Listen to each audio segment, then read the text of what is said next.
Oke, sebentar lagi kita akan masuk tanggal 1 Februari 2024.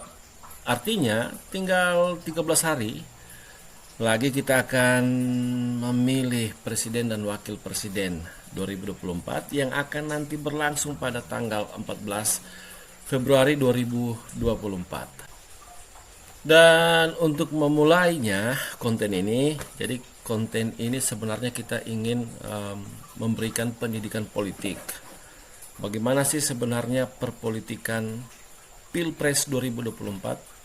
Dan saat ini sudah ada konten berupa pemberitaan dari Kompas TV berjudul kata Jokowi ketika ditanya soal pengunduran diri Mahfud MD dari kabinet.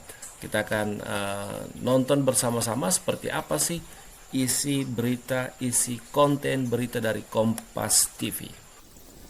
Karena Mahfud MD memutuskan untuk mengundurkan diri dari jabatan Menteri Koordinator Politik Hukum dan Keamanan.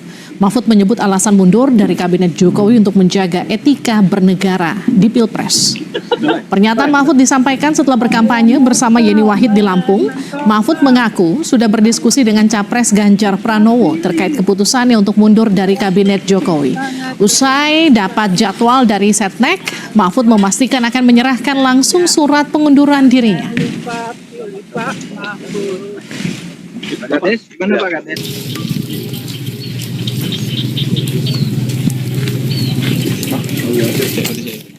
Hari ini saya sudah membawa surat untuk Presiden untuk disampaikan ke Presiden langsung tentang masa depan politik saya. Maka saya tidak akan tinggal gelanggang colong pelayu. Saya akan pamit baik-baik dan saya akan sampaikan surat ini begitu saya dijadwalkan diterima oleh Presiden. Yaitu tadi, karena etika. Etika itu adalah ekspresi dari moral. Etika itu adalah ekspresi dari kejujuran. Presiden Jokowi merespon mundurnya Mahfud MD dari kabinet. Jokowi menyebut menghargai hak Mahfud dan mengakui kalau kabinet masih solid. Tanggapannya gimana Pak Mahfud MD? Itu hak dan saya sangat menghargai. Sampai detik ini saya belum mendapatkan laporan. Ya. Kabinet solid Pak. Sangat solid. Ya. Koordinator Staf Khusus Presiden Ari Dwi Payana menyebut Presiden menghargai keputusan Mahfud mundur sebagai Menko Polhukam. Istana menyebut mengapresiasi Mahfud yang ingin menyampaikan pengunduran diri dari kabinet secara langsung ke Presiden. Istana merespon pernyataan dari Mahfud yang akan mundur dari kabinet. Istana menyebut penggantian Mahfud nanti akan diserahkan sepenuhnya pada Presiden Jokowi. Ya, mekanismenya kan setelah disampaikan ketika Bapak Presiden memberikan persetujuan tentu ada kepresnya juga untuk pemberhentian dan selanjutnya menunggu arahan Presiden mengenai pengisian posisi Menko Polhukam. Mengenai siapa, apakah nanti akan ada menteri ad interim atau akan langsung definitif, itu akan menjadi bagian dari putusan dari Bapak Presiden. Perkembangan terkini pasca pengumuman pengunduran diri Mahfud MD sebagai Menko Polhukam, kita akan sapa jurnalis Kompas TV Tifal Solesa di Istana Negara Jakarta. Tifal, Mahfud mengklaim mundur dari kabinet untuk jaga etika bernegara. Lalu apa respon Istana soal itu? Ari Dwi Payana selaku Koordinator Staf Khusus Presiden menghormati langkah yang diambil oleh Mahfud MD yang berencana akan mengundurkan diri sebagai Menteri Koordinator Politik Hukum dan Keamanan dengan alasan untuk fokus pada pencalonannya atau rangkaian giat kampanyenya sebagai calon wakil presiden nomor urut 3 bersama dengan Ganjar Pranowo. Di satu sisi begitu, namun di sisi lain juga dari pihak istana menyatakan bahwa sampai dengan saat ini sebetulnya pertama belum ada jadwal pasti yang ditetapkan begitu untuk pertemuan antara Mahfud MD dengan Presiden Joko Widodo. Itu niatan awal dari Mahfud yang menyebutkan bahwa surat pengunduran diri bakal diserahkan secara langsung kepada Presiden saat jadwal sudah diputuskan, saat pertemuan sudah dilakukan penetapannya oleh pihak istana. Kita coba merujuk lagi pernyataan dari dua belah pihak. Dari pihak istana menyebut Presiden Joko Widodo akan kembali lagi ke Jakarta setelah kunjungan kerjanya di wilayah Jawa Tengah pada Kamis malam, begitu proyeksinya demikian. Sementara dari Mahfud MD sendiri akan selesai melakukan rangkaian kampanyenya begitu dan juga kunjungan di wilayah Lampung pada hari Kamis. Ada yang menyebut bahwa proyeksi penyerahan surat ini akan berlangsung pada hari Kamis esok di tanggal 1 Februari 2024. Namun sekali lagi pihak istana menegaskan sejauh ini masih belum ada tanggal pasti atau waktu pasti kapan kiranya kedua belah pihak ini akan melakukan pertemuan. Itu hal yang pertama. Sementara untuk hal yang kedua, juga pihak istana belum menerima langsung surat pengunduran diri dari dari Mahfud MD untuk mengajukan pengunduran dirinya sebagai Menteri Koordinator Politik Hukum dan Keamanan. Namun sepenuhnya Ari Dwi Payana mewakili pihak istana menghormati langkah yang diambil Mahfud untuk kemudian menyerahkan surat itu secara langsung kepada Presiden Joko Widodo. Soal prosedur ini juga menarik untuk dicermati. Sebetulnya bagaimana kemudian langkah lanjutan yang bakal diambil oleh Presiden saat surat pengunduran diri itu diterima. Bila kemudian surat itu diterima untuk pengunduran diri Mahfud MD ini sendiri. Sebetulnya dari Ari Dwi Payana juga sudah menegaskan bahwa saat surat itu sudah dipegang oleh Presiden Joko Widodo, nanti secara administrasi akan diproses lagi oleh Kementerian Sekretariat Negara. Barulah kemudian nanti akan keluar keputusan Presiden yang menyatakan apabila kemudian itu diterima yang memutuskan bahwa nama yang bersangkutan dalam hal ini Mahfud MD apabila kemudian diterima dinyatakan sudah mundur atau tidak lagi menjabat sebagai Menko Politik Hukum dan Keamanan. Nah, pertanyaan baru pun muncul, siapa pengganti dari nama Mahfud MD ini di posisinya sekarang sebagai Menko Polhukam? Ari Dwi Payana sendiri tidak ingin berspekulasi lebih lanjut saat ditanyai oleh wartawan siang tadi, dan ia menegaskan bahwa nama pengganti ini sepenuhnya ada di tangan Presiden Joko Widodo. Entah itu berdasarkan kualifikasi ataupun juga sosok mana yang bakal diambil, entah itu dari kalangan partai politik ataupun juga di luar kalangan partai politik. Ini juga menarik untuk dicermati bersama. Tapi yang juga menjadi perhatian juga di sini adalah alasan mengapa kemudian Mahfud MD mengajukan surat pengunduran dirinya saat ini, saat momen pencoblosan Pilpres 2024 sudah mulai dekat begitu menuju ke tanggal 14 Februari 2024. Mahfud dalam keterangan persnya di Lampung Tengah menyatakan bahwa ini sepenuhnya untuk menegakkan etika profesi terutama ataupun juga etika jabatan, dan ia menyatakan kembali atau menegaskan alasan mengapa harus menyerahkan surat itu sambil bertemu langsung dengan Presiden Joko Widodo, karena ia mengaku mendapatkan jabatan juga dengan penuh kehormatan dan kepercayaan, saling bertemu langsung, dan ia menginginkan agar proses pengunduran dirinya ini juga dilakukan secara baik-baik begitu. Itu di satu sisi. Tapi juga saya menerima pendapat atau respons lain dari dari kalangan menteri di Kabinet Indonesia Maju. Lewat sambungan telepon saya juga sempat mengonfirmasi kepada Wakil Menteri Ketenagakerjaan dan juga Sekjen Partai Bulan Bintang Afriansyah Nur. Afriansyah juga melihat ini dari sisi yang berbeda. Ia mempertanyakan mengapa kemudian Mahfud MD ini justru mengajukan surat pengunduran diri di momen yang sudah di ujung masa kampanye pemilihan presiden 2024, dan mengapa tidak langsung menitipkan surat itu saja kepada pihak Kementerian Sekretariat Negara. Ia mengumpamakan hal ini sama dengan kasus pengunduran diri dari Syahrul Yassin Limpo yang saat itu terjerat kasus hukum di Komisi Pemberantasan Korupsi.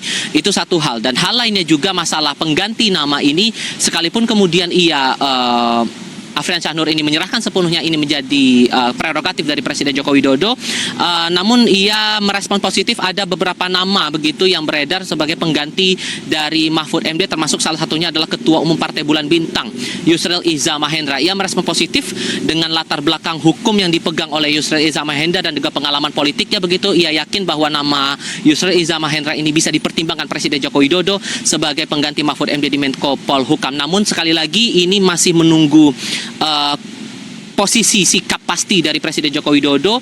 Terlebih lagi masalah surat ini, apakah surat pengunduran diri Mahfud MD ini diterima atau tidak dan diproses lebih lanjut secara administratif di Istana. Livi.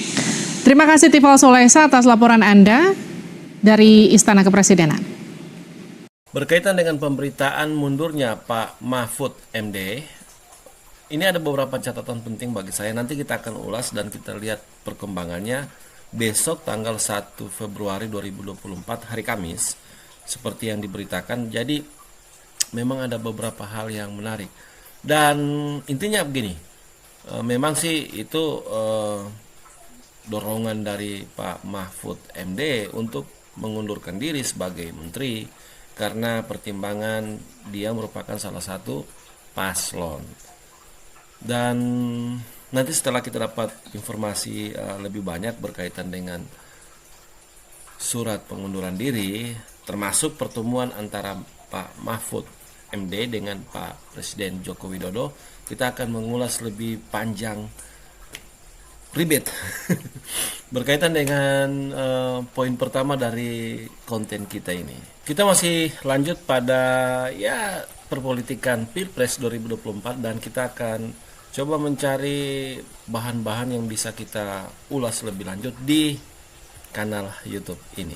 Kita langsung ke Bang Nusirwan. Apa yang dikatakan oleh 02 tadi, Bang Nusirwan? Rasanya kurang elok, Bang. Kurang pantas kalau pekerjaan rumahnya masih banyak, tetapi sudah memutuskan untuk mengundurkan diri dari Kabinet Joko Widodo. Bang Nusirwan.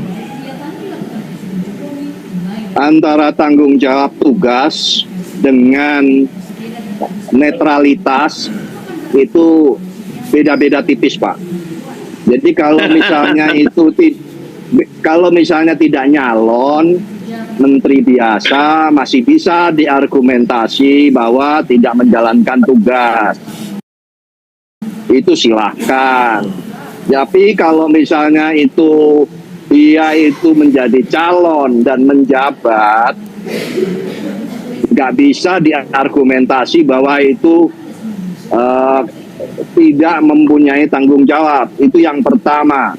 Yang kedua, Pak Mahfud itu adalah sebagai menteri koordinator.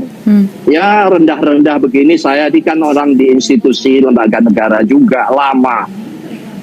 Menko dengan menteri yang menteri langsung mengeksekusi, contoh kayak calonnya Pak Bobi itu calon presiden itu kan menteri, itu langsung membawai program, berbeda dengan menteri koordinator. Jadi bedakan antara yang menjadi calon dengan yang tidak menjadi calon. Ini dari sisi tinjauan masih punya tanggung jawab, mungkin iya, tapi sebagai sebuah tanggung jawab moral untuk tampil dengan clean, tampil dengan clear dan netral, ya silahkan saja kalau itu dinilai tidak menyelesaikan tugas. Toh kalau misalnya menyelesaikan tugas tapi juga tugas yang dijalankan juga tidak jelas, amburadul semua, itu juga tidak baik, bahkan nanti malah memanfaatkan positioningnya, itu tanggapan kami. Jadi tentu kalau kami itu adalah sebuah pertanggungjawaban moral, kepatutan, dan kalau misalnya masih tetap menjabat tapi bekerja penuh untuk campaign, itu kan juga penilaiannya menjadi tidak baik. Kalau itu ya sudahlah. Kalau memang tidak mau mundur ya tidak apa-apa, itu nanti kita serahkan kepada rakyat untuk menilai saja apakah dia lari dari tanggung jawab atau memanfaatkan posisinya sebagai menteri. Itu yang menilai rakyat saja, kan itu ringan untuk penilaian tersebut. Kalau saya tentu atau Pak Bobi tentu berargumentasi seperti calonnya masing-masing, tapi kita serahkan saja kepada rakyat. Dan yang penting selain kita menyerahkan kepada rakyat, kita bertanggung jawab di dalam hal pendidikan politik rakyat. Itu yang paling penting. Pak Nusirwan, dan itu pembelajaran tersebut sudah dilakukan. Ya, Pak Nusirwan, kalau seandainya ini mengguncang pemerintahan dengan keluarnya Pak Mahfud menjelang pemungutan suara, 2 minggu menjelang pemungutan suara, apa kemudian respon dari PDIP? Apakah ini bisa membuat ketidakstabilan pemerintah, Pak Nusirwan? Sebuah pemerintahan itu kan sistem ya, bukan personal ya. Jadi kalau itu stabilitas, kegoncangan dan sebagainya tentu tergantung dari pimpinan nasionalnya di dalam mengelola seluruh penugasan di pemerintahan ya. Karena bagaimanapun, nah itulah maka sebetulnya termasuk juga kepala pemerintahan yang dalam hal ini presiden, dan harapannya tentu ucapan netral itu bisa terwujud tidak hanya di kalimat tapi juga konkret di lapangan. Dan kami juga menilai Pak Mahfud juga tampaknya membaca kami semua atas statement bahwa boleh berkampanye dan boleh memihak. Ini tentunya juga menjadi catatan khusus ya, daripada kita hanyut di dalam sebuah langkah yang menurut kami itu tidak tepat, maka dengan risiko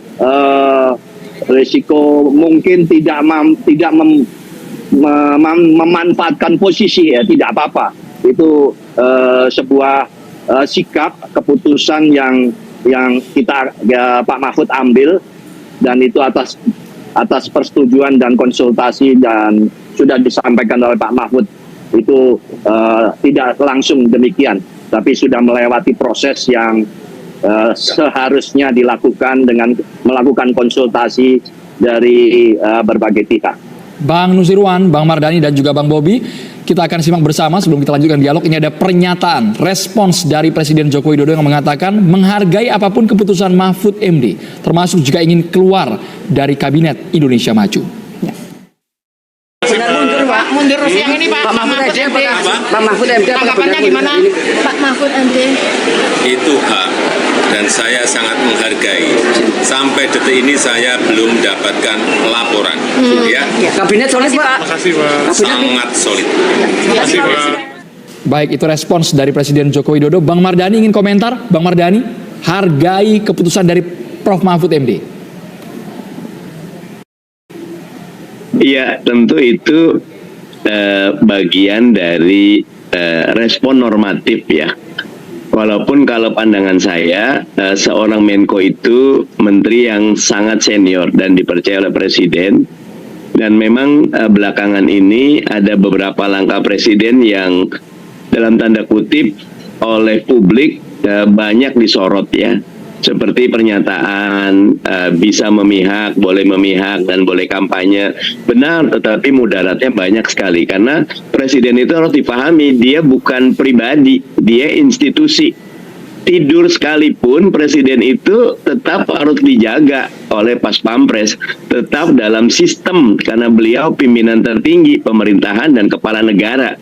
Sehingga ketika beliau menyatakan boleh memihak, boleh kampanye, bahkan belakangan ada ngasih beberapa pasal, tetap saja publik melihat mudaratnya jauh lebih banyak, dan itu tidak memberikan pendidikan politik yang baik.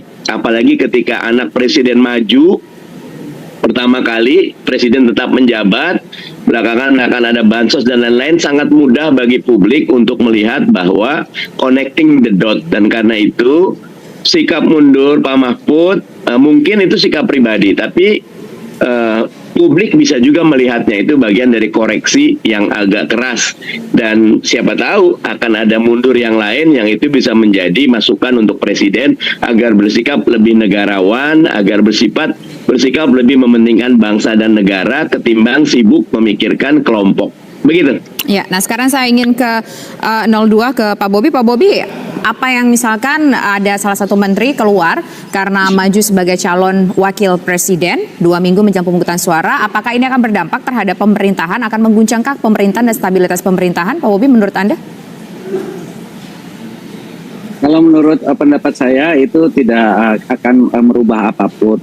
Kinerja kabinet itu akan tetap solid karena itu adalah posisi yang tergantikan, bukan suatu posisi sentral, karena itu kan appointed official, bukan elected official. Kalau elected official seperti presiden, anggota DPR, ketua DPR, itu mungkin bisa menimbulkan kegaduhan. Tapi kalau ini appointed, ini tidak akan membuat kegaduhan. Saya justru salut kepada menteri-menteri dari paslon 01 yang walaupun berbeda tetapi tetap profesional dalam menjalankan pekerjaannya. Ini kan ada upaya seolah-olah ingin mendikotomikan antara netral atau tidak netral. Sedangkan pemilu ini adalah klaster tersendiri, di mana ada undang-undangnya sendiri, ada pengadilannya sendiri, ada penyelenggaranya sendiri. Komisioner KPU itu dipilih oleh DPR juga, dan yang merupakan perwakilan dari partai-partai. Pengawasnya, Bawaslu juga dipilih berdasarkan dari elemen publik juga. Nah, hal-hal ini yang saya rasa adalah hanya upaya untuk mencoba meningkatkan upaya elektoral yang dari programatiknya itu sudah mulai bingung apakah mendukung ataupun merubah atau abu-abu. Jadi saya rasa dalam konteks kontestasi ini hanyalah gimmick untuk mencoba menaikkan elektoral. Tetapi dalam konteks kerja saya rasa tidak akan mempengaruhi kabinet. Kabinet ini akan tetap solid dan pekerjaan sampai 2024 Presiden tanggal 20 Oktober 2024 ini tidak akan bermasalah. Bang Bobi, Bang Mardhani, dan juga Bang Nusirwan, berikut ini kami tampilkan sebenarnya komposisi siapa saja menteri yang masih aktif di Kabinet Indonesia Maju yang juga merupakan bagian dari paslon ketiganya.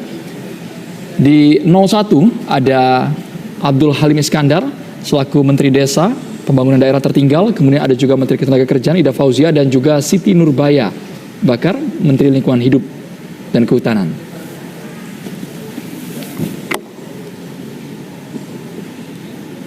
Kemudian pemirsa di 02 yang mendukung Prabowo Gibran, ada beberapa nama menteri, yaitu tentu saja ada nama Prabowo Subianto sebagai Menteri Pertahanan yang juga tentu menjadi calon presiden. Kemudian kita juga melihat pemirsa ada nama Zulkifli Hasan, kemudian ada nama Erick Thohir, Bahlil Lahadalia, Budi Aris Setiadi. Di mana Zulkifli Hasan ini merupakan Menteri Perdagangan, kemudian Budi Aris Setiadi, Menkominfo, Erick Thohir Menteri BUMN, Bahlil Lahadalia sebagai Menteri Investasi atau Kepala BKPM.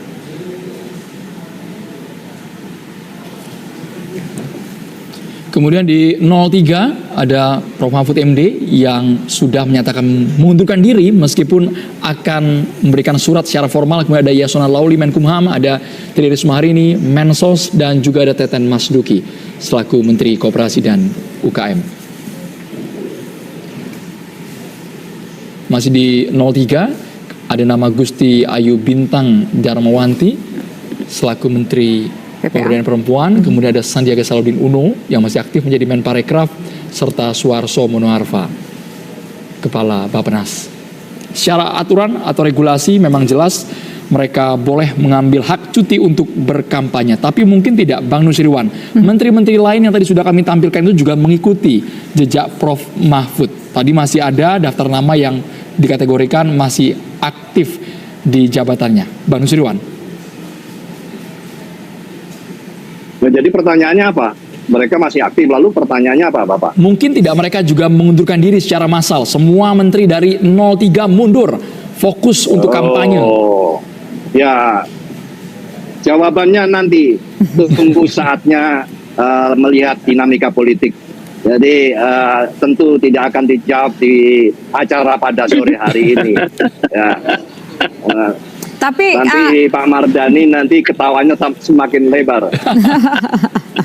Tapi begini, tadi saya menyimak sebuah informasi, ada pernyataan dari Pak Hasto yang mengatakan bahwa salah satu menteri, sebut saja Menteri Sosial, Ibu Tri Risma Harini yang merasa kurang nyaman dengan kondisi di dalam pemerintahan dengan posisinya sebagai Mensos. Gimana Pak Nusirwan? Apakah salah satunya beliau? Tentu nanti tanya langsung kepada Bu Risma tentang perasaan tersebut. Tapi ada satu acuan. Jadi kalau misalnya ini pura-puranya yang ditanya ke saya, tanya ke Pak Bobi. Dengan cepat Pak Bobi akan mengatakan seluruh menteri tersebut tidak mungkin keluar. Itu saya pastikan. Meskipun belum ada keputusan, saya bisa pastikan tidak akan keluar. Kenapa? Karena presidennya ada di sisi sebelah sana. Jadi kalau perlu, besok kita mundur diganti yang lain.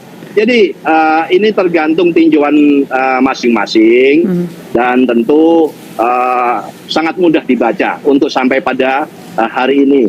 Dan tentu dinamika politik akan demikian cepat berkembang. Nantikan saja seri berikutnya hari demi hari sebelum hari pencoblosan. Demikian. Tapi mungkin nggak Bang, ini sebuah strategi dari Prof. Mahfud karena nanti di debat pamungkas meski yang maju adalah Ganjar Pranowo tapi akan lebih leluasa. Pak, ini contoh nih Pak, ini wakil saya saja mundur Pak dari kabinet. Mungkin tidak jadi strategi, jadi senjata paling jitu nanti. Ya kalau kok bolak-balik strategi kok ditanyain gimana ya. Rahasia Pak ya, nama strategi ya. Mana mungkin saya akan rahasia. Ya Pak Nusirwan, atau kalau tidak begini deh. Yang bukan strategi. Ya, bukan strategi nih Pak Nusirwan, tapi kalau tidak begini deh Pak Nusirwan, apakah mungkin jangan-jangan mundurnya Pak Mahfud supaya nanti ketika debat bisa lebih leluasa, bisa lebih plong gitu untuk mengcounter berbagai macam pertanyaan, menjawab berbagai macam pertanyaan dari lawan-lawan debatnya. Apakah mungkin ini ada kaitannya? Enggak juga, kita dari debat pertama hingga terakhir itu masing-masing kan sudah punya kapasitas sendiri-sendiri. Dan kalau debat itu nggak bisa dibohongin. Antara pasangan 1, 2, dan 3 itu tampil dengan kapasitas yang masing-masing dan track record, rekam jejaknya itu masing-masing. Jadi kalau perkara kayak hal-hal seperti ini, maaf nih, jangan sakit hati. Kalau dari pasangan 03 itu sudah komplit. Mas Ganjar sama Pak Mahfud itu mau Pak Mahfud itu mundur, nggak mundur. Kemudian Mas Ganjar juga sekarang sudah full karena sudah selesai di gubernur 2 periode. Itu siap aja karena memang ini adalah pasangan komplit ya. Jadi tidak terpengaruh dengan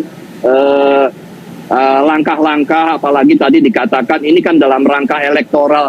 Enggak juga. Elektoral itu kan kaitannya kita bersama rakyat itu bagaimana. Nah ini malah justru pendidikan politik itulah, pembelajaran itulah yang akan dibaca oleh rakyat. Soal itu terkait dengan elektoral yang nanti yang menilai itu kan rakyat, yang nyoblos TPS itu rakyat.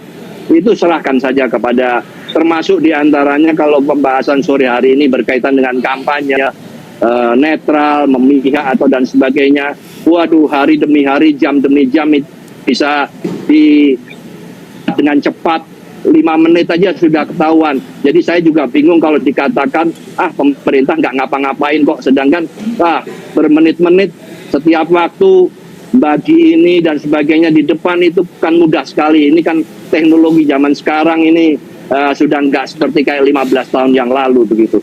Jadi janganlah menganggap bahwa rakyat itu tidak paham gitu, atau katakanlah rakyat itu tidak melihat. Jangan terlalu sombong untuk melihat bahwa yang ngertikan kita gitu, rakyat nggak tahu ya. Jangan begitulah, kasihan kalau penilaiannya terlalu jauh gitu ya. Baik Bang Nusirwan, Bang Bobi, Bang Nusirwan memastikan kalau 02 ragu kan bakal menuju ke hari pencoblosan, nggak ada yang mundur satupun tadi. Menurut Bang tadi Nusirwan. saya sudah mutusin kok mewakili Pak Bobi, saya sudah ngomong duluan. Ya udah, kita konfirmasi ke Pak Bobi deh. Betul Bang, tidak ada yang mundur satupun nanti Bang sampai pemilu selesai?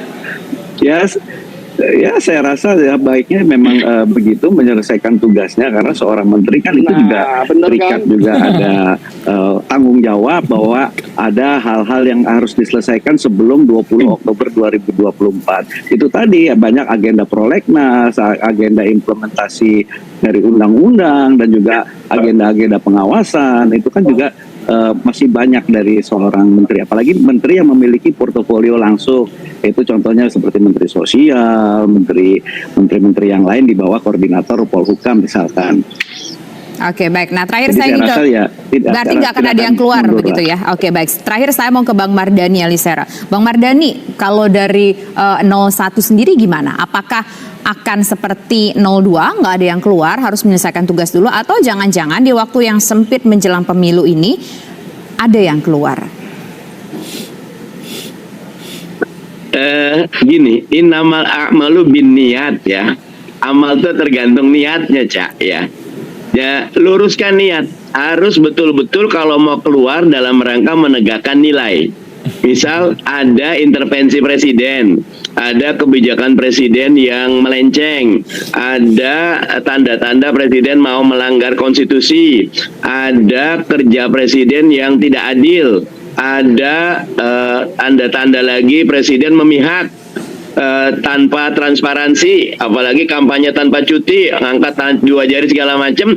Kalau itu maka harus dibuat keputusan, dan itu babnya bab integritas, bab etika. Nah, tapi kalau ternyata presiden tetap dalam jalurnya, yang mau bekerja juga seperti Bobi tadi bilang, karena ini amanah. Tapi kalaupun sudah tidak merasa nyaman karena ada portofolionya yang harus dikerjakan, diambil oleh orang lain, dikerjakan oleh pihak lain, dan buat saya kalau mau mundur monggo. 01 menyerahkan kepada menteri, kebetulan dari PKS tidak ada ya, karena PKS kan oposisi ya.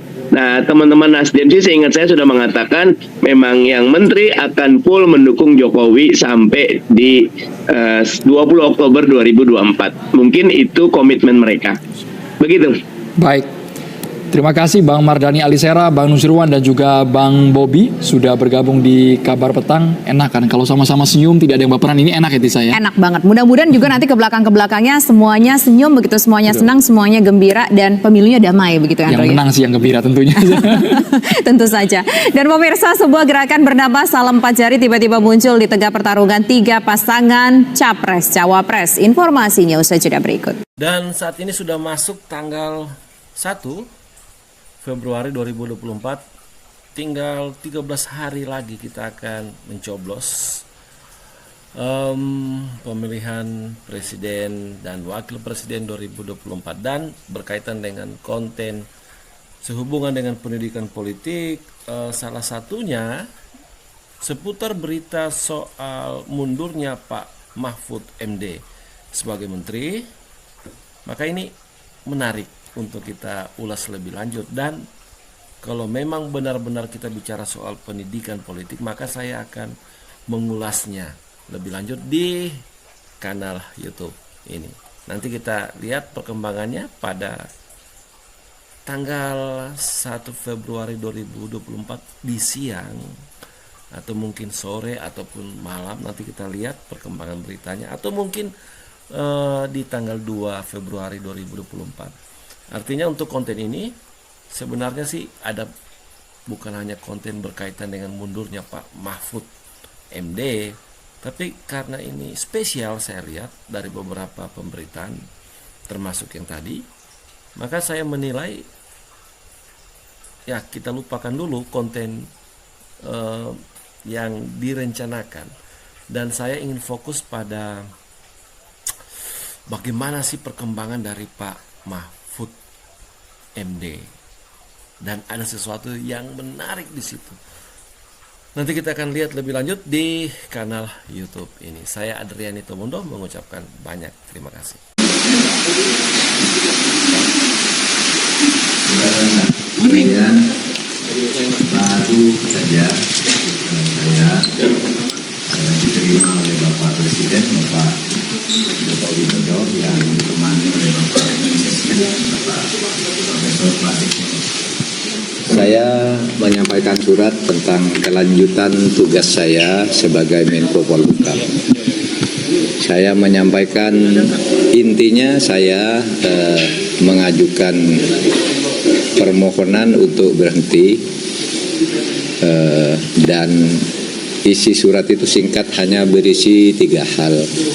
Pertama, saya menyampaikan terima kasih kepada Presiden Republik Indonesia Bapak Joko Widodo yang pada tanggal 23 Oktober tahun 2019 mengangkat saya, melantik saya sebagai Menko Polhukam dan menyerahkan SK pengangkatannya dengan penuh penghormatan kepada saya dan penghormatan saya kepada beliau pada saat itu, sehingga saya secara resmi dan dengan penuh hormat juga hari ini menyatakan surat untuk menyatakan minta atau mohon berhenti dengan sebuah surat itu. Nah, lalu isi yang kedua surat itu, substansi surat itu adalah permohonan berhenti. Lalu yang ketiga, saya mohon maaf kepada beliau kalau memang ada masalah-masalah yang kurang saya laksanakan dengan baik. Alhamdulillah Bapak Presiden sama dengan saya, kita bicara dari hati ke hati dan penuh kekeluargaan dan sama-sama tersenyum. Tidak ada ketegangan apapun. Kita tersenyum, bergembira, bercerita masa lalu gitu. Ketika kita mulai bekerja, bahkan Pak Presiden mengatakan Pak Mahfud ini adalah Menko Polhukam terlama dalam sepanjang pemerintahan Pak Jokowi. Karena dulu Pak Tejo tidak sampai setahun, Pak Luhut setahun 4 bulan kalau tidak salah, lalu Pak Wiranto 3 tahun setengah gitu, lewat 2 bulan. Saya hampir 4 tahun setengah. Hanya karena perkembangan politik memang saya harus fokus ke tugas lain sehingga saya mohon berhenti. Itu saja isinya, tidak ada yang lain. Pertemuan memang ya agak lama, lebih dari 10 menit karena memang banyak guraunya juga. Sebenarnya kalau isi suratnya sendiri selesai dalam waktu pendek. Kami tadi banyak bergurau dan bicara bahwa negara ini harus dibangun ke depan sesuai dengan tujuan negara kita, dan kita tidak mungkin sempurna, tidak mungkin bisa menyelesaikan semuanya dalam waktu yang pendek, dan tidak mungkin tahu semuanya tentang masalah yang kita hadapi. Sehingga kita harus bekerja sungguh-sungguh. Itu saja ya, tidak ada pertanyaan. Terima kasih. Apa? Kenapa? Respon. Loh ya itu tadi Pak Jokowi mengatakan, ya itu terima kasih juga, terima kasih sudah membantu 4 tahun dan dengan baik, tidak ada masalah. Ya beliau tadi yang menyebut bahwa saya paling lama Menko beliau selama 2 periode beliau memimpin, yang paling lama itu Pak Mahfud katanya. Hah?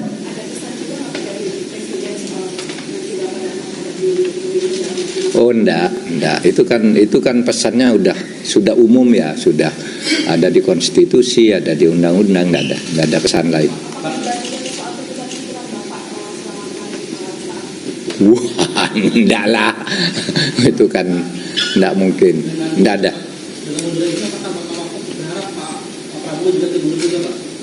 Enggak, saya tidak, kalau saya sendiri tidak akan mengkaitkan dengan orang lain, ini saya saja.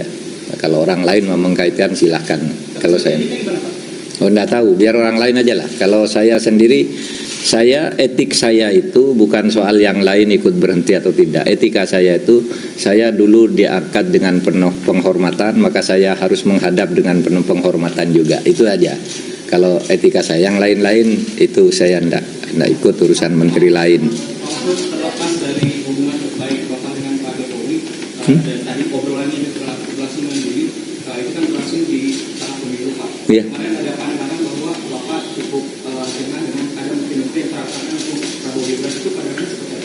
Enggak, tadi enggak bicara itu. Itu biasanya wacana di luar yang begitu. Kalau saya enggak dibicara begitu.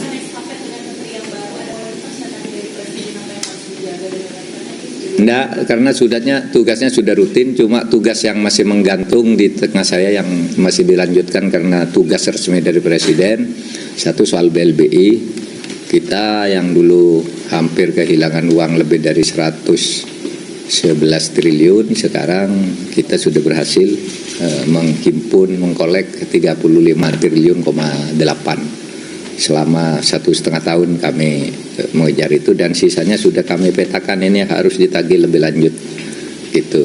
Lalu yang kedua, penyelesaian pelanggaran HAM berat, saya katakan untuk penyelesaian dari sudut korbannya itu terus berjalan sesuai dengan Inpres, dan itu mendapat pujian resmi dari PBB. Pidato Dewan HAM PBB di Jenewa itu memberi penghargaan karena telah melakukan langkah-langkah lebih dulu dari langkah hukum yang masih rumit dan akan terus dikerjakan. Itu saya katakan itu masih terus berjalan. Lalu yang ketiga, undang-undang MK yang sekarang memang di tangan saya tahan dulu pada waktu itu, dan saya sudah lapor Presiden dulu maupun tadi ini ditahan dulu karena tidak bagus ada aturan peralihan yang seperti itu. Tapi apapun nanti terserah pada pemerintah. Itu aja tadi. Iya, sampai ada kepres. Enggak kan, sampai ada kepres dong. Kalau belum ada kepresnya terus saya pergi kan colong pelayu.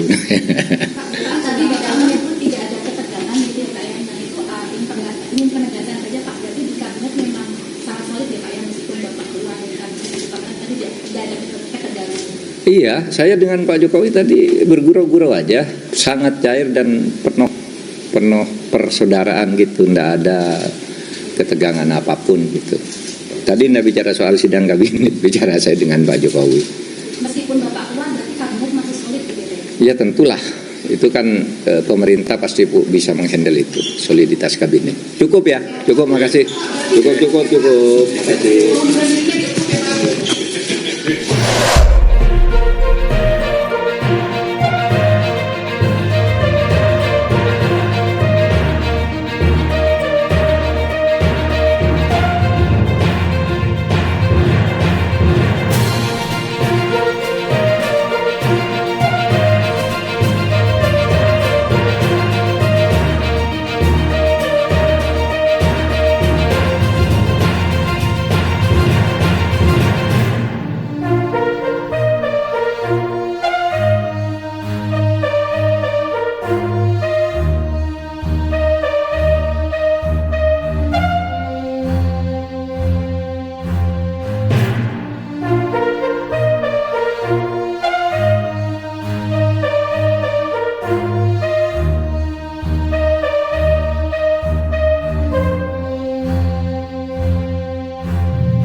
Sambil menunggu video selesai di proses untuk berkaitan dengan spesial Mahfud MD, momen politik, maka kita akan menyoroti ya berkaitan dengan Pak Mahfud MD sehubungan dengan pertemuan yang sudah berlangsung tadi, di mana Pak Mahfud MD sudah bertemu Presiden Joko Widodo, kemudian menyatakan pamit mundur dari kabinet. Dan ada hal yang bagus untuk kita bicarakan lebih lanjut di sini. Sebelum muncul di permukaan berita soal Pak Mahfud MD akan mengundurkan diri tanggal 31 Januari kemarin, ini tanggal 1 Februari 2024. Sebelumnya itu tanggal 19 Januari 2024, CNBC Indonesia menulis berita soal ini daftar 15 menteri yang dikabarkan mundur dari kabinet Jokowi. Ditulis oleh Rahman dari CNBC Indonesia. Nah, kemudian di sini disebut Faisal Basri. Jadi informasinya itu CNBC Indonesia, Rahman menyebut di sini, ya ini berarti informasinya dari Pak Faisal Basri, mengungkapkan setidaknya ada 15 menteri yang siap mundur dari Kabinet Indonesia Maju, pemerintahan Presiden Joko Widodo. Dia menyebutkan total ada 15 menteri yang berpotensi mundur, termasuk Menteri Keuangan Sri Mulyani Indrawati dan Menteri Pekerjaan Umum dan Perumahan Rakyat PUPR Basuki Hadi Mulyono. Kira-kira 15 lah, kata Faisal dalam program Closing Bell CNBC Indonesia, seperti dikutip pada hari Jumat tanggal 19 Januari 2024. Lebih lanjut, Faisal menjabarkan selain 2 orang itu akan ada 5 orang menteri yang berasal dari Partai Politik PDI Perjuangan, lalu Menteri Perencanaan Pembangunan Nasional PPN atau Bappenas Suharso Monoarfa, dan 2 menteri dari PKB. Kemudian ada satu menteri dari Nasdem, yakni Menteri Lingkungan Hidup dan Kehutanan Siti Nurbaya Bakar. Kemudian ada pula Menteri ESDM Arifin Tasri, Menteri Luar Negeri Retno Marsudi, serta Menteri Koordinator Bidang Politik Hukum dan Keamanan Mahfud MD. Dan tadi 1 Februari itu Pak Mahfud MD sudah ketemu dengan Presiden Joko Widodo, kemudian mengajukan permohonan diri karena beliau masuk baik-baik dan prinsipnya ya keluarnya harus baik-baik juga. Ia mengatakan mundurnya sejumlah menteri dalam suatu kabinet di Indonesia bukanlah hal yang baru terjadi. Sebab saat masa pemerintahan Presiden Soeharto juga pernah terjadi. Saat itu menurutnya belasan menteri juga mundur,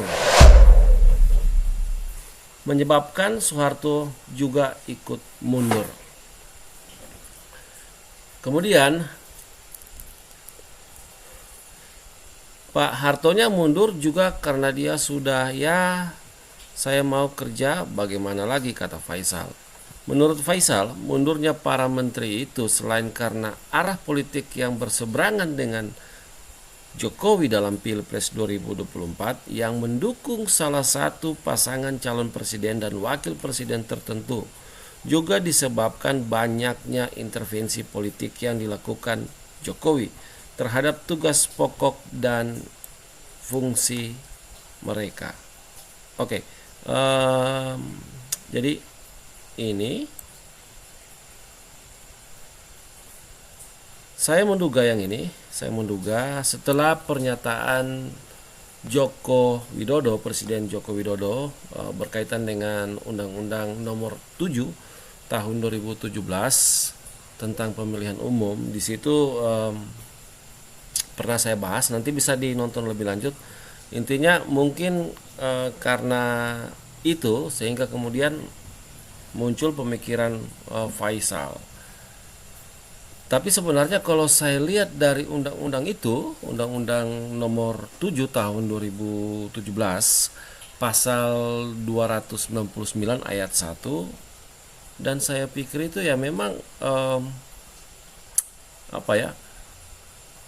kapasitas beliau sebagai presiden itu ya menyampaikan sesuatu yang memang tertuang dalam Undang-Undang Nomor 7 tahun 2017.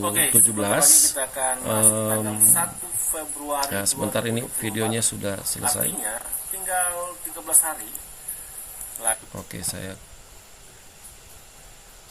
closing dulu.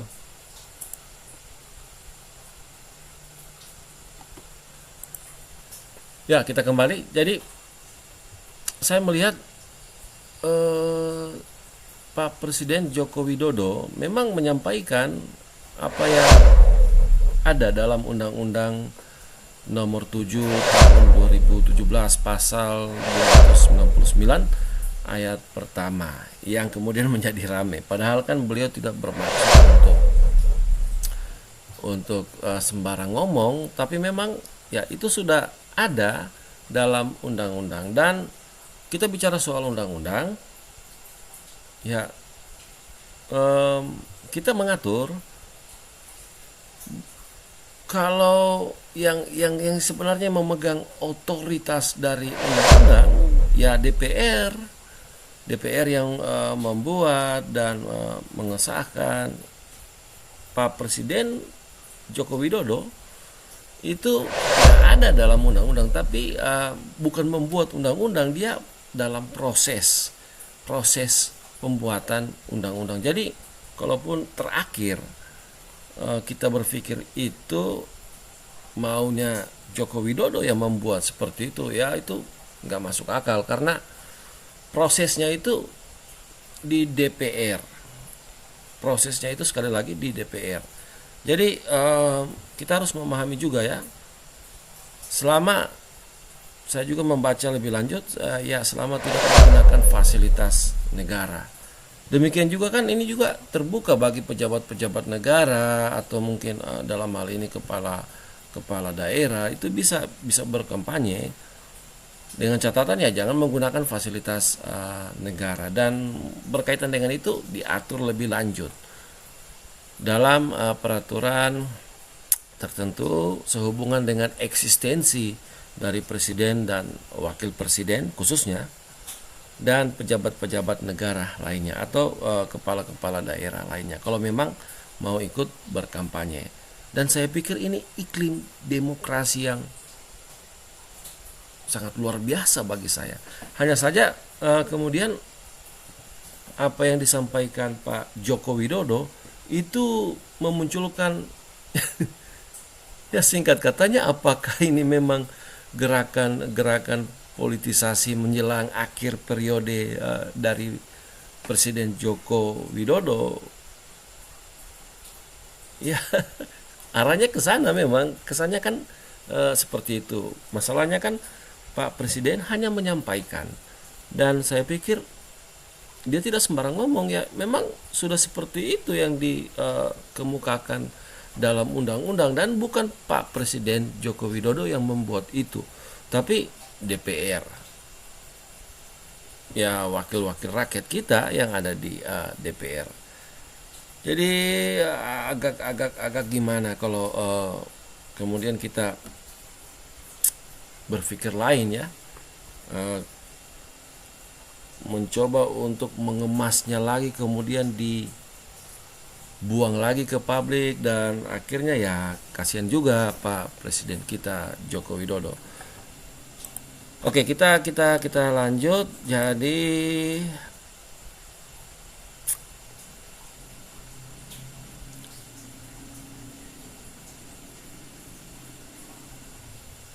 dikatakan di sini, ya, disebabkan banyaknya intervensi politik yang dilakukan Jokowi terhadap tugas pokok dan fungsi mereka. Ya, kalau ini saya tidak tahu di dalamnya, ya, tapi perlu yang kita ketahui bahwa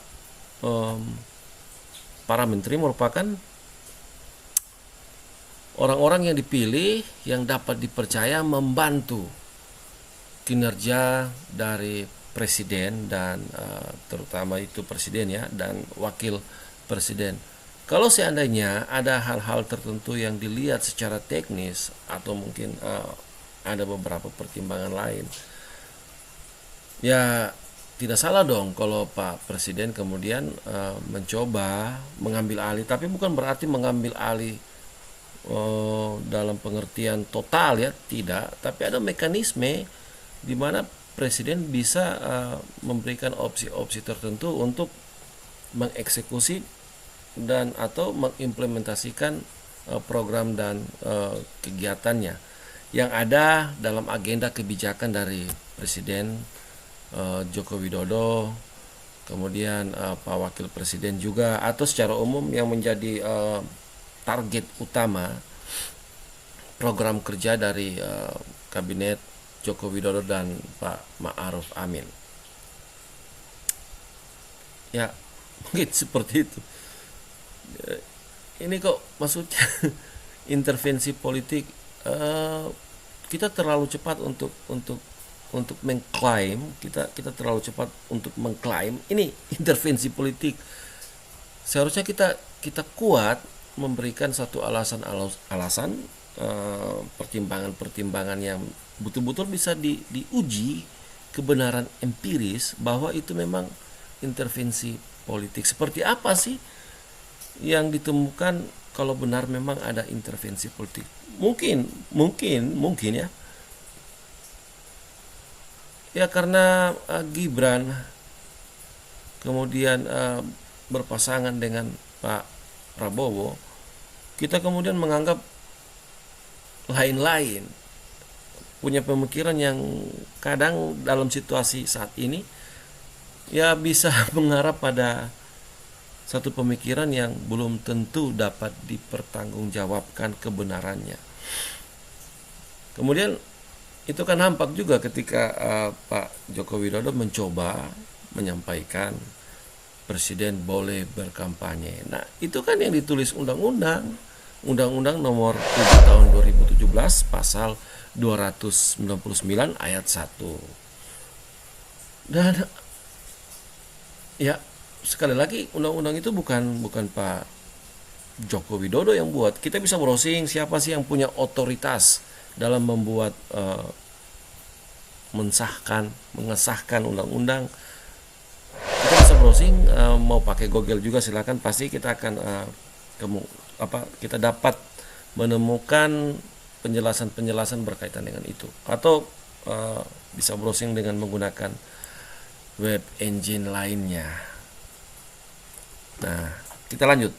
Akibatnya beberapa menteri yang berlatar belakang teknokrat dan menjunjung nilai etika dan moral tertentu tidak sanggup menyikapi intervensi politik tersebut. Nah, siapa? Pak Faisal juga kan tidak pasti ada sesuatu, dia dengar informasi dan kemudian ya dia kemukakan. Tapi kan ya gimana ya, ini namanya persepsi individu yang kemudian bisa saja akan menganggap itu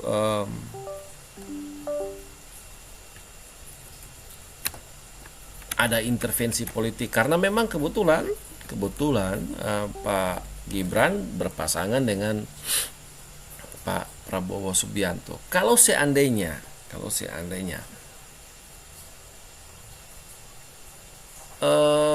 misalnya ayah saya kebetulan presiden dan saya mencalonkan sebagai wakil presiden atau mungkin presiden, saya pikir situasi yang sama juga akan saya alami, ayah saya alami, dan tidak jauh berbeda. Maksud saya sama dengan yang dialami oleh Presiden Joko Widodo. Kalau seandainya seperti itu. Jadi mengenai pandangan kita, persepsi kita, ini ada intervensi politik, bisa saja merupakan persepsi yang subjektif, belum tentu benar, tapi karena kita melihat itu dari paradigma tertentu yang memang kebetulan menjadi kontestan di Pilpres di pemilu 2024. Tapi menarik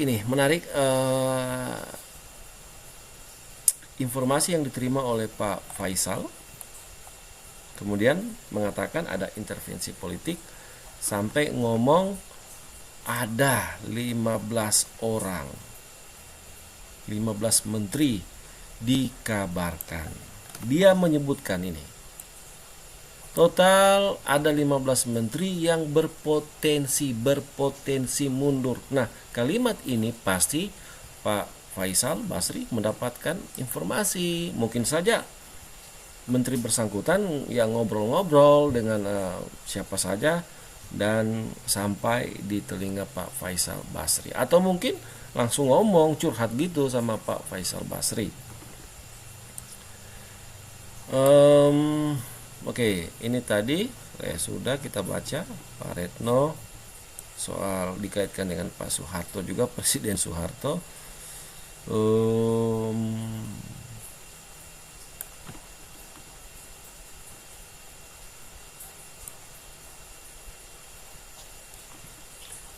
Nah, ini dia.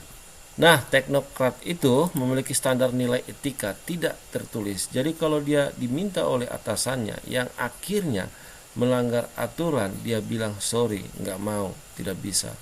Kalau bapak mau terus atau ibu mau terus, silakan, saya mundur, tuturnya. Karena ekonom, non ekonom juga teknik segala macam, ya ada standar nilai, standar keilmuan. Menurut saya standar keilmuan itu, standar itu sudah dilewati. Jadi sudah melampaui batas, tegas Faisal.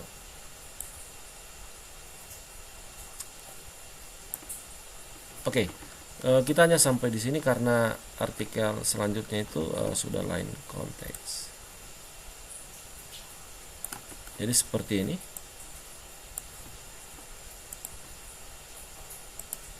Dan kita akan masuk ke dalam lagi untuk mengulas lebih detail spesial Mahfud MD momen politik di I Think. Kita beralih ke Pak Presiden Joko Widodo. Nah, kalau kita lihat ke belakang, bagaimana perkembangan karir politik Pak Presiden Joko Widodo, memang itu sangat-sangat fantastik. Dan mulai dari wali kota, kemudian masuk ke gubernur DKI Jakarta, sampai kemudian menjadi presiden, setiap hal yang dilakukan bagi saya itu memunculkan satu tren, dan tren ini dilihat oleh rival politik sebagai hal yang harus diselesaikan. Misalnya berkaitan dengan belusukan. Nah, saya menamakannya sebagai Jokowi efek. Dan ini nampak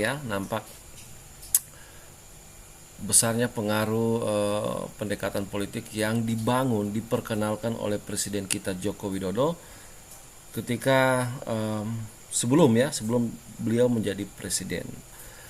Dan saya sangat salut apa yang telah dikerjakan oleh Pak Presiden Joko Widodo, dan itu membekas di masyarakat. Kita tidak bisa pungkiri kalau kita menyebut nama Joko Widodo, secara otomatis yang kita kenal ialah politik belusukan. Yang kita kenal misalnya kalau kita sedikit sinis ya kita bilang pencitraan. Kalau kita memberikan a priori yang besar, maka itu akan kita lihat sebagai upaya untuk membangun komunikasi politik berbasis pada praktek kerja yang nyata, ya bukan hanya sekedar teori.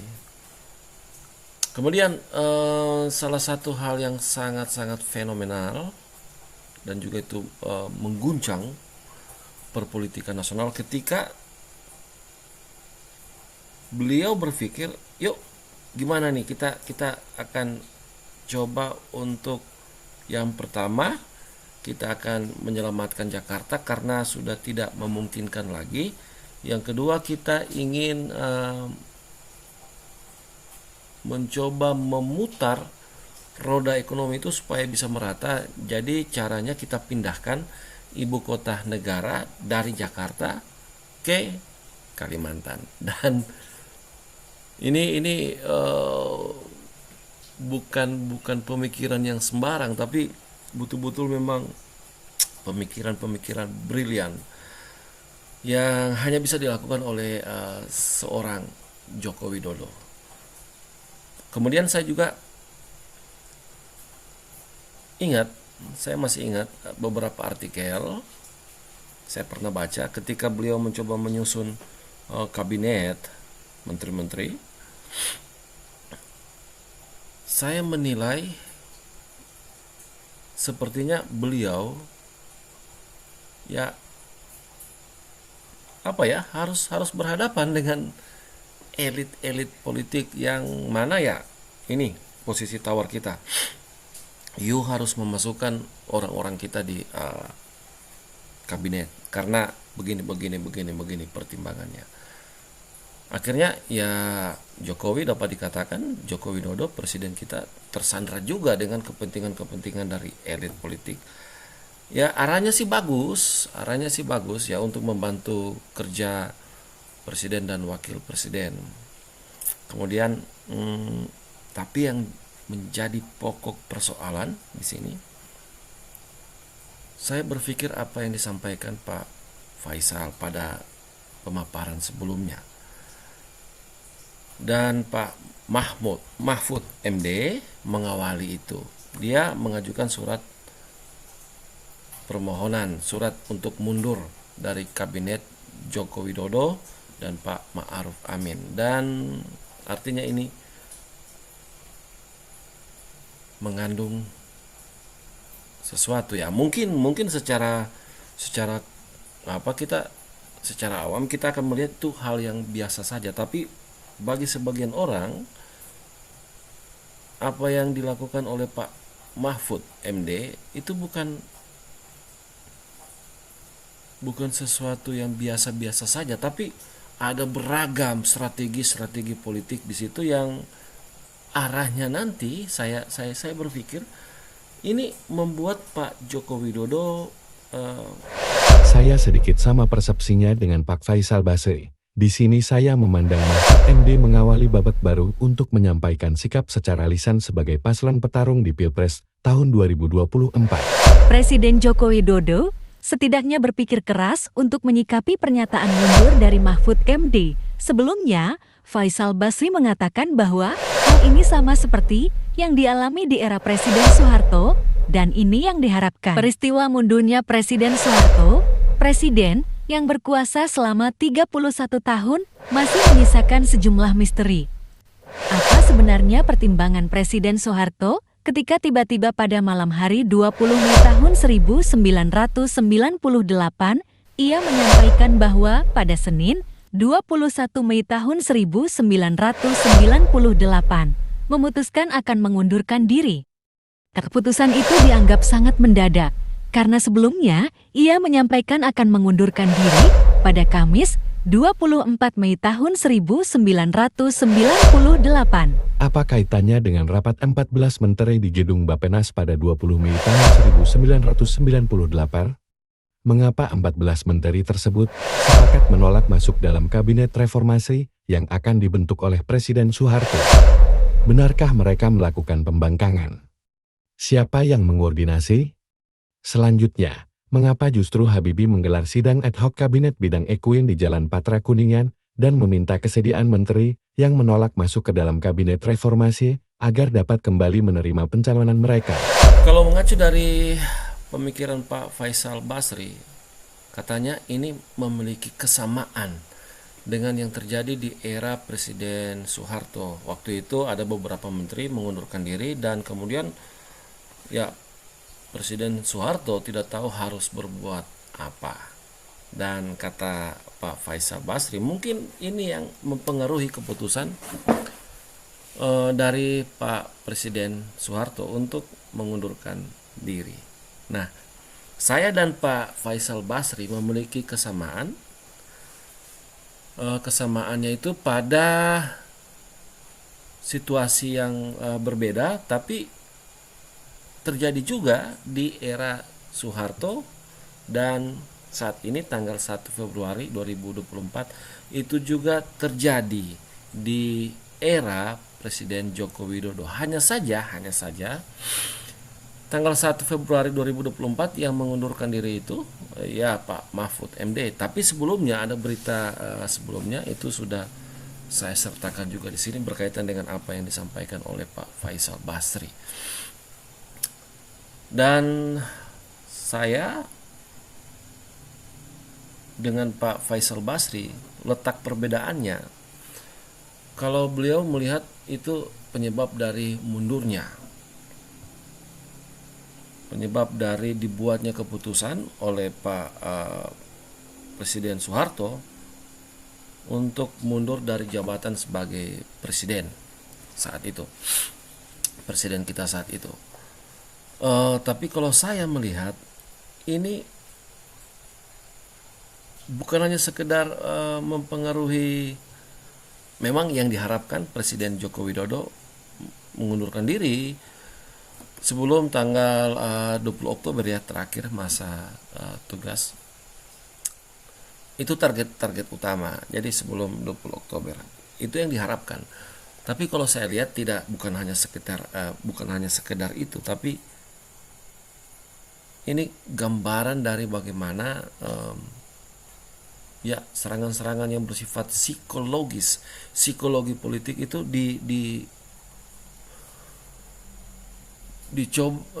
dicoba untuk dikemas sedemikian rupa, kemudian diberikan kepada Pak Presiden Joko Widodo, dan kemudian yang ingin dilihat bagaimana sih sebenarnya yang akan disikapi oleh Pak Presiden Joko Widodo.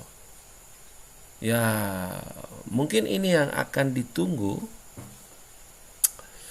untuk menjadi parameter kembali dalam mengemas kekuatan politik lagi. Kemudian ya berharap dengan itu bisa menyeimbangkan pengaruh dari Jokowi efek. Nah, berkaitan dengan Undang-Undang Nomor 7 tahun 2017, saya anggap itu sesuatu hal yang bagus dan merupakan gambaran dari demokrasi di zaman now. Saya sebagai menteri, kalau saya berasal dari lingkungan elit politik, maka ketika menjadi menteri masuk dalam kabinet presiden, misalnya Presiden Joko Widodo dan Wakil Presiden Ma'ruf Amin, secara otomatis saya bukan lagi, dalam tanda kutip, bukan lagi petugas partai. Saya membantu presiden dan wakil presiden untuk bisa mengimplementasikan program-program kerja mereka yang arahnya itu ya kita bisa mencapai tujuan bersama untuk membangun kesejahteraan masyarakat.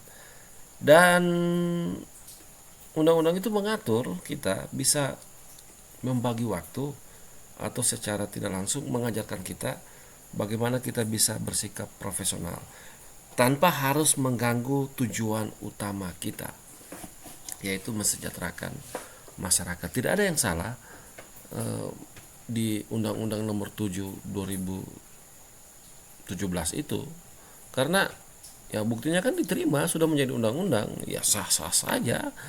Dan saya juga menilai itu bagus untuk tidak mengganggu tujuan utama kita. Nah, tapi kok larinya itu luar biasa wah sudah kemana-mana. Kemudian yang kedua ini saya tidak secara spesifik menggambarkan perbedaan ya dengan Pak Faisal Basri. Walaupun sudah secara tidak langsung ya saya sampaikan di konten ini sebelumnya, tapi belum secara spesifik berkaitan dengan perbedaan. Nah, perbedaan saya atau pandangan saya, persepsi saya melihat kalau ini tujuannya itu ingin melihat seberapa tegaskah Joko Widodo. Jadi kalau Pak Presiden Joko Widodo kemudian salah lagi atau sudah berbuat sebaik mungkin tapi tetap salah lagi dan seterusnya, pokoknya intinya pasti akan dilihat atau akan dianggap salah walaupun sudah melakukan hal yang benar. Yang ingin dilihat itu aja, supaya kemudian dijadikan komoditi politik lagi, supaya harapannya ya bisa mengganggu atau bisa memutus pengaruh dari Jokowi efek. Dan itu ingin dilakukan karena ya dengan begitu mungkin berharap bisa menyeimbangkan atau bisa memenangkan situasi dan kondisi sebagai imbas, sebagai pengaruh dari Jokowi efek. Dan akhirnya ya kita sudah tahu arah pembahasan kita. Kemudian lebih lanjut lagi, ya pasti ya kalau yang tadi intinya rival politik lah. Yang terakhir, bisa tidak kita ingin membangun sistem politik kita dan sistem pemerintahan kita yang memang benar-benar itu terbebas dari pengaruh kekuasaan elit politik. Artinya gini, ketika saya sudah terpilih sebagai presiden, atau ini contoh saja, atau wakil presiden, maka secara otomatis saya menjadi bukan lagi petugas partai, tapi petugas rakyat. Atau ketika saya menjadi menteri, ya saya merupakan orang yang dipercayakan untuk mengerjakan tugas-tugas dari presiden dan Pak Wakil Presiden, bagaimana mencapai tujuan untuk mensejahterakan masyarakat. Nah, ini yang masih sangat sukar bagi kita, melepaskan keterkaitan pengaruh dari elit politik di lingkungan pemerintahan. Misalnya berkaitan entah itu nasional kah, regional kah, atau lokal kah, masih saja ada pengaruh-pengaruh dari lingkungan elit politik. Saya Adriani Tobondo hanya berharap kita bisa membangun upaya yang berlandaskan pada intinya tidak salah kalau kita membangun perpolitikan pilpres atau secara umum perpolitikan di Indonesia yang arahnya itu memang saya nilai atau mencerminkan kekeluargaan, tapi kayaknya sukar untuk diwujudkan. Oh ya, ada satu lagi yang saya lupa sampaikan. Sepertinya sistem perpolitikan pilpres tidak membuka ruang sebagaimana yang kita tahu soal demokrasi. Kesannya tidak membuka ruang pada anak-anak muda untuk ayo kita sama-sama bisa berkompetisi sehat, kemudian Anda juga berhak dan silakan gunakan hak Anda. Hai orang muda, masuklah dan ikut bersama-sama berkompetisi dengan kita. Tapi yang terjadi justru kesannya memang secara tidak langsung artinya ditolak juga untuk berkompetisi, untuk setidaknya menjadi tawaran bagi generasinya.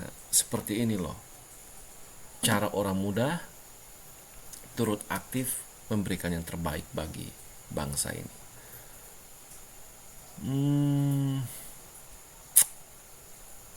Kayaknya agak sukar untuk itu dilakukan, dan akhirnya apakah kita akan mempertahankan pola feodalisme dalam perpolitikan? Apakah saya salah kalau menganggap atau menyimpulkan mungkin orang muda, generasi muda itu hanya dijadikan komoditi politik? Akhir kata, saya mengajak kita untuk menggunakan hak suara kita pada 14 Februari 2024 mendatang, tidak lama lagi.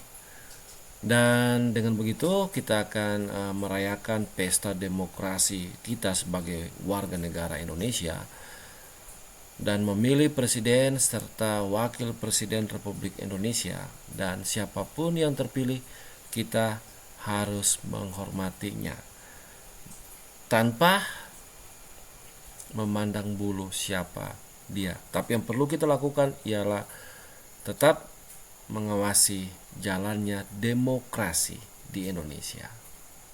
Selesai.